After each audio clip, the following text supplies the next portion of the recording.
इथलं धुळेचं इतकं ऍक्टिव्ह आहे की इतकं ऍक्टिव्ह आहे मी कुठेही बघितलं नाही. मी त्यांच्या सरांच्या फक्त प्रतिमा त्या समित्या आहेत त्या समित्या वाचत होतो, तर त्याच्यापैकी त्या समित्या आता यंग मुलं खूप आहेत.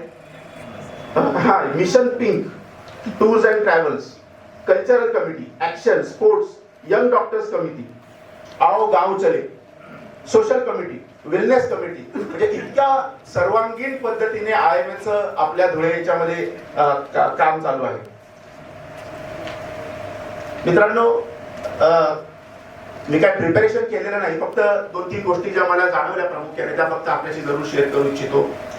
की दुर्दैवाने भारतरत्न डॉक्टर बाबासाहेब आंबेडकर असतील किंवा आदरणीय महात्मा ज्योतिबा फुले असतील, यांना आपण आपल्या समाजाने ना कुठेतरी प्रत्येक जातीमध्ये असं अडकून ठेवल्याचं प्रामुख्याने दिसतं. हे अतिशय चुकीचं आहे. या दोघांनीही समाजासाठी सर्वांगीण इतकं काम करून ठेवलेलं आहे की त्याला त्याच्या विजनला काही अंतच असा नाहीये. मला आठवतं की एक सुरेश भटांची एक कविता आहे की माणसे नाही या देशात आता, जो तो सांगतो स्वतःची जात आता, जे सोसायचे ते सोसले मी, सातवरांचे सोसतो आघात आता. या पद्धतीने आपण या दोन्ही महान व्यक्तींना आपण असं कप्पीकृत करून ठेवलेले, हे अतिशय दुर्दैवाची गोष्ट आहे. आपण महात्मा ज्योतिबा फुलेंबद्दल जर आपण बोलू तर यंग मुलं आहेत म्हणून मी रिपीट करतो की 1948 ला जेव्हा महात्मा ज्योतिबा फुलेंनी महिलांसाठी जेव्हा पहिली शाळा काढली तेव्हा त्यांचं वय होतं 21 वर्ष. 21व्या वर्षी भारतातली पहिली शाळा ही महात्मा ज्योतिबा फुलेंनी काढलेली आहे. आपण हे जेव्हा बोलतो आहोत ना, आपण हे 150 किंवा 175 वर्षापूर्वीचं बोलतो आहोत. म्हणजे मला मुद्दामून तुम्हाला सांगावंच वाटेल की आपल्याकडे सती ऍक्ट कधी आला? 1829 ला आपल्याकडे सती ऍक्ट आला. विडो रिमॅरेज ऍक्ट आपल्याकडे 1856 ला आला. त्या पद्धतीने आपण जर विचार केला मग या कामाचं आपल्याला अधिक महत्व जाणवेल.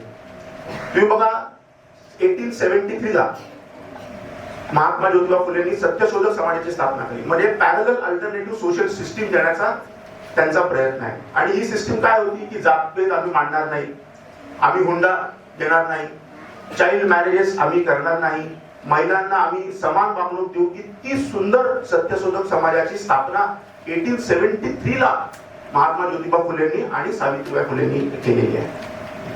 मला ना एक अतिशय म्हणजे त्यांच्या विजनचं मला म्हणजे फारच अचंबा कधी कधी होतो की तुम्ही बघा साधारणतः मला वाटतं 1854 साली किंवा 58 साली त्यांनी ना एक बाल हत्या प्रतिबंधक गृह नावाचं एक गृह काढलं. म्हणजे त्या काळी ज्या विधवा होता व्हायच्या त्यांच्या आयुष्यामध्ये समजा काही अप्स अँड डाऊन्स आले आणि त्या पुढे समजा प्रेग्नंट झाले. बघा तुम्ही काय विजन आहे. आणि त्यांच्या मुलांचं पुढे काय काय करायचं, तर यासाठी महात्मा फुले आणि आदरणीय ज्योतिबा फुलेंनी हे बाल हत्या प्रतिबंधक गृह काढलं की तुम्हाला जर असा प्रसंग आयुष्यात आला असेल तर तुम्ही तिथे येऊन तुमची डिलिव्हरी घेऊ शकता. तुम्हाला वाटलं तर ते तुम्ही इन्फंट तुम्ही घेऊन जाऊ शकता, नाही वाटलं तर आमच्याकडे ठेवा, आम्ही ते वाढवू. तुम्ही बघा त्या काळी हा विचार मांडला. मी एक तुम्हाला वेगळं उदाहरण देतो याच्यामध्ये. तुम्हाला सगळ्यांना अमेरिका आणि व्हिएतनामचा वॉर माहिती असेल. हे वॉर साधारणतः 20 वर्ष चाललं असं म्हणतात.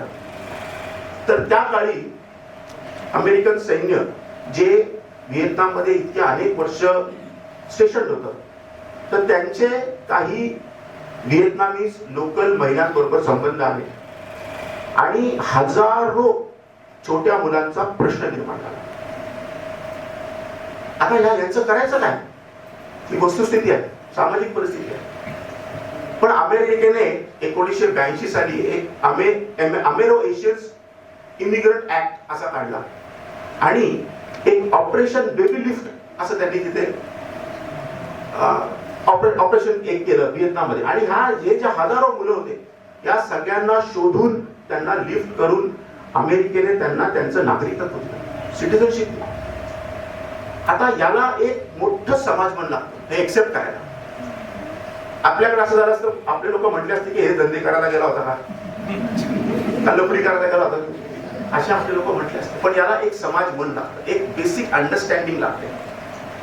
आता महात्मा ज्योतिबा फुलेंचं आता हे तर मी 1980 ची गोष्ट सांगितली तुम्हाला, परंतु महात्मा ज्योतिबा फुलेंनी ही 1858 साली याचं सक्सेसफुल इम्प्लिमेंटेशन आपल्याकडे केलं होतं. तुम्हाला खूप लोकांना माहिती नसेल की महात्मा ज्योतिबा फुले हे अतिशय, ते तुम्हाला आता यंगस्टरला वाटत असेल की ते काय असे पगडी वगैरे लावतात, जशी आडाणी असतील, पण ते स्कॉटिश मिशनरी स्कूल मधून शिकलेला व्यक्ती होते. ते 1892 ला ते महानगरपालिका, पुणे महानगरपालिकाचे आयुक्त होते आणि ही was a very successful businessman. ते बिझनेसमॅन असताना देखील त्यांचे जे एवढी कामं होती ती सगळी सामाजिक कामं आहेत मित्रांनो. तुम्ही जर युट्यूबवर कधी बघितलं असेल, डॉक्टर हरी नरके जे आत्ताच आपल्यामधून वारले, त्यांच्या तुम्ही महात्मा ज्योतिबा फुलेंबद्दल त्यांचे जे कमेंट्स आहेत, त्यांचे जे व्हिडिओ आहेत, जरूर पहा. आणखी एक मोठं काम जे मला असं वाटतं महात्मा ज्योतिबा फुलेचं, ते म्हणजे प्रायमरी एज्युकेशन, म्हणजे बेसिक फंडामेंटल्स कसं एखादा माणूस कॉन्सन्ट्रेट करतो आणि समाज बदलतो. की हंटर कमिशन मला वाटतं 1882 ला आलं होतं.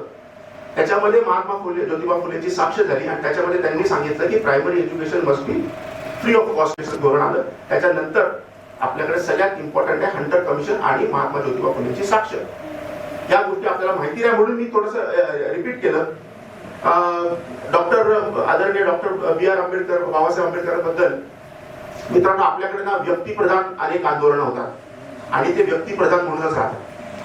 परंतु हे असं म्हणजे अशी दैदिप्यमान असं एक आंदोलन आहे की जे डाऊन प्रोडक्ट्सला घेऊन त्यांच्या अधिकारांबद्दल त्यांच्यामध्ये जागृती निर्माण करून अख्ख्या समाजाला एकटवून हे आंदोलन करणं हे फक्त आदरणीय डॉक्टर बाबासाहेब आंबेडकर करू शकतात. आजही मी जेव्हा, आता मला 21 वर्ष झाले, आजही मी जेव्हा समाजामध्ये बघतो तरी ही एक प्रकारची म्हणजे doctor Ambedkar is equal to constitution is equal to reservation, हे अतिशय चुकीची मांडणी आहे.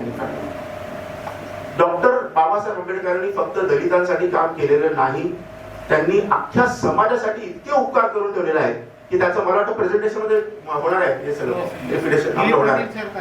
वा, अष्टपैलू बाबासाहेब, वा, त्याच्यामध्ये हे येईलच असं मला वाटतं.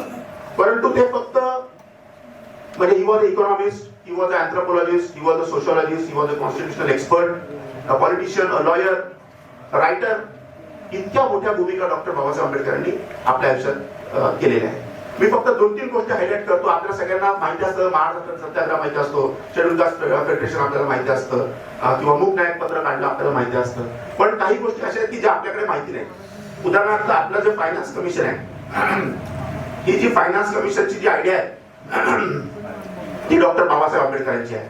म्हणजे 1951 मध्ये ही कन्सेप्ट त्यांनी अंमलात आणली. आपला सगळ्यात अपेक्स जी बॉडी आहे रिझर्व्ह बँक ऑफ इंडिया, त्याची स्थापना कधीची आहे? 1935 ची आहे. तर तेव्हा एक ना यंग हिल्टन कमिशन नावाचं एक कमिशन आलं होतं, मला वाटतं 1927 ला. हे मी जे काय बडबडतो ना, माझ्या एमपीएससीच्या अभ्यासाच्या आधारावर बोलतो, त्याला एवढे साल कसे काय माहिती. तसं 1927 ला यंग हिल्टन कमिशन आलं होतं. तेव्हा डॉक्टर बाबासाहेब आंबेडकरांनी फॉर्मेशन ऑफ रिझर्व्ह बँक ही कल्पना तिथे मांडली होती. आपल्याकडे बघा, महिलांना प्रेग्नन्सीच्या काळामध्ये लिव्ह मिळतात, again doctor Babasaheb Ambedkar. Maternity leave act त्याच्यामध्ये आहे. ट्रेड युनियन ऍक्ट जो आला डॉक्टर बाबासाहेब आंबेडकर. आपल्याला जे वेजेस असतात किंवा 14 वरनं 8 तास काम करायचं जे आहे त्याचं प्रमुख क्रेडिट जातं डॉक्टर बाबासाहेब आंबेडकर यांना. आपल्याकडे बाबासाहेब आंबेडकर एक पॉवर आणि इलेक्ट्रॉनिक कमिटी होती 1942 ची, त्याच्या चेअरमन डॉक्टर बाबासाहेब आंबेडकर होते. आणि हे जेव्हा दामोदर व्हॅली कॉर्पोरेशन आलं, त्याच्याने भाकरा नांगल डॅम तयार झाला, त्याचं सगळं मॅक्झिमम क्रेडिट हे डॉक्टर बाबासाहेब आंबेडकर यांना जातं. या गोष्टी बऱ्याच लोकांना माहिती नाही. इतकं मोठं काम बाबासाहेबांनी सगळ्यांसाठीच करून ठेवलेलं आहे. आपण जे आज प्रिअम्बल वानखेडकर सरांच्या कल्पनेतून आज आपण जे अनावरण करणार आहोत, तुम्ही त्याची सुरुवात किती लोकांनी बघितली मला माहिती नाही. हे प्रिअम्बल जे आहे हे जिस्ट आहे आपल्या संविधानाचं. आता हे अर्पण जे केलेलं आहे मित्रांनो, हे कुठल्याही एका पर्टिक्युलर रिलिजियस बिलीफला केलेलं नाही किंवा कुठल्या एखाद्या व्यक्तीला केलेलं नाही, कोणालाच केलेलं नाही. किंवा तेव्हा महात्मा गांधी तेव्हा खूप मोठं नाव होतं, त्यांना देखील केलेलं नाही. हे केलेलं आहे we the people of India, म्हणजे तुम्ही आम्ही भारताचे नागरिक. असं हे जगात कुठंही झालेलं नसेल की तुम्ही स्वतःलाच ती प्रिअम्बल अर्पण करीता. इतका मोठा त्याच्यामध्ये डॉक्टर आंबेडकर साहेबांचा एक थॉट असा होता. मित्रांनो, शेवटी मी सगळ्या IMA आणि मेडिकल असोसिएशन लोकांच्या मनापासून आभार मानतो की मला इथे बोलवलं, 2 शब्द मांडण्याची मला एक संधी दिली. आणि आपण पुढचे जे 2 प्रेझेंटेशन आहे त्यासाठी आपण खूप आतुर आहातच आणि डॉक्टर वानखेडकर सरांना देखील ऐकण्यात आपण आतुर आहात. त्याच्यामुळे मी सगळ्यांच्या मनापासून आभार मानतो आणि आपली रजा घेतो. धन्यवाद.